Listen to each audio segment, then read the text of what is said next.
For the first time in tournament history, Canada has failed to advance beyond the quarterfinal round for consecutive seasons, losing to Czechia in the quarterfinals, repeating the same devastating result from 2024. Canada entered the tournament as the host nation, playing in front of a passionate Ottawa crowd. Expectations were immense, especially after a rocky showing in 2024. But from the start of this tournament, things didn't feel quite right for Team Canada. After a strong opening win against Finland, they stumbled with a shocking shootout loss to Latvia. A shutout win against Team Germany and a loss to the United States in the group stage meant Canada entered the quarterfinals with plenty of questions surrounding their performance. Despite the ups and downs, hope remained alive as they faced against Czechia. The game began disastrously for Canada. Czechia opened the scoring just 43 seconds into the game, silencing the hometown crowd. A beautiful passing play set up Petr Sikora for the tap-in, and it felt like déjà vu from last year's quarterfinal matchup. Things went from bad to worse when Canadian forward Cole Baudouin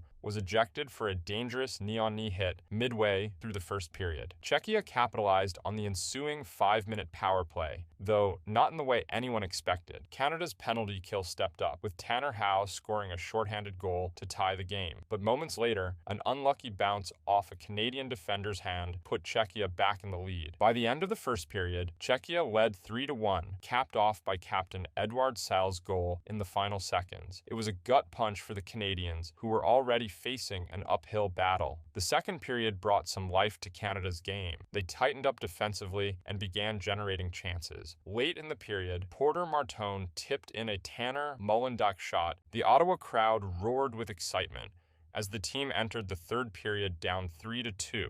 The third period, Canada threw everything they had at Czechia. They tied the game with just over 4 minutes left as Bradley Nadeau jammed home a loose puck in front of the net. The building erupted as it felt like the tide was finally turning for Canada. But hockey can be a cruel game. With just 39 seconds left in regulation, Czechia struck on the power play. Adam Jecko blasted a one-timer past Canadian goaltender Carter George, silencing the crowd and ending Canada's comeback hopes. When the final buzzer sounded, Czechia had won 4-3 and for the second straight year against Canada. This loss is historic in the worst way for Canadian hockey. It's the first time in World Junior history that Canada has been eliminated in the quarterfinals 2 years in a row. For a country that views this tournament as a cornerstone of its hockey identity, this is a tough pill to swallow. Meanwhile, credit must be given to Czechia. They played a disciplined, structured game and capitalized on their opportunities. Their captain, Edouard Sal, and goaltender Michael Hrabal were phenomenal, and their power play came through.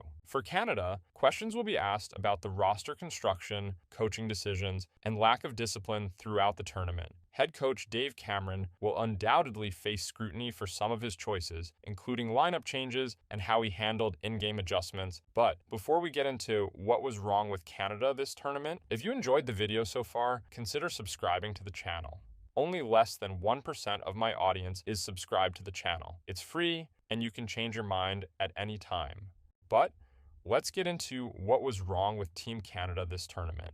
One of the most glaring problems was Canada's inability to generate offense at 5-on-5. Despite controlling possession in most games, they couldn't convert that dominance into goals. The lack of sustained pressure, net front presence, and rebound opportunities left them struggling to score when it mattered most. The numbers speak for themselves. Only 2 players on the roster had more than 2 points, and their top scorer managed just 3 points over the entire tournament. For a team loaded with elite talent, that level of production is unacceptable. This inability to score made it nearly impossible for Canada to dig out of deficits or create any kind of separation from their opponents. The roster itself seemed like an overcorrection from last year's perceived weaknesses. After being labeled too soft in 2024, this year's team was designed to be more physical and faster. However, it came at the cost of offensive creativity and puck-moving ability, particularly on defense. The blue line lacked dynamic puck movers who could effectively transition the play. When 17-year-old Matthew Schaefer, one of their few puck-moving options, was injured, the team had no adequate replacement. This left players like Sam Dickinson and Tanner Mullendick unable to fully showcase their skills, as they were often deployed in less than ideal situations. Oliver Bonk, another talented defender, was similarly misused. Additionally, players like Beckett Seneke, a proven scorer with a big frame, and Zane Parekh or Carter Yakimchuk, dynamic offensive defensemen, were left off the team. While they may have had defensive liabilities, their offensive upside could have addressed the team's lack of scoring. And this goes to the team's coaching. Head coach Dave Cameron, despite his experience and past success, made several questionable decisions that compounded the team's issues. For one, his usage of key players raised concerns. Forwards like Gavin McKenna and Berkeley Catton, among the most talented on the roster, didn't see enough ice time in critical moments. Meanwhile, Oliver Bonk was used at the top of the power play, a role he doesn't typically play. Cameron's decision-making during games was also scrutinized. The team also canceled multiple practices during the tournament, raising questions about whether they managed their preparation and rest appropriately. Ultimately, Canada's failure wasn't due to a lack of talent. It was about how that talent was managed and utilized. With so many elite players on the roster, the expectation is always to contend for a medal. Instead, Canada lost to Latvia and was eliminated by Czechia in the quarterfinals for the second straight year. This fifth-place finish is one of the most shocking in recent memory, and it's hard to pinpoint exactly how things went so wrong so quickly. Whether it's roster construction, coaching, or lack of chemistry, this tournament exposed several flaws that Hockey Canada must address moving forward. As Canada's World Junior campaign ends, Czechia moves on to the semifinals, where they'll face the United States. For Canadian fans, it's another year of what-ifs and missed opportunities. And now, the focus shifts to how the program can bounce back in 2026. While the result wasn't what anyone hoped for, one thing is certain: the passion for hockey in Canada remains unmatched, and with every setback, there's always the hope that next year will bring redemption. Until then, fans will remember this game as another tough chapter in World Junior history.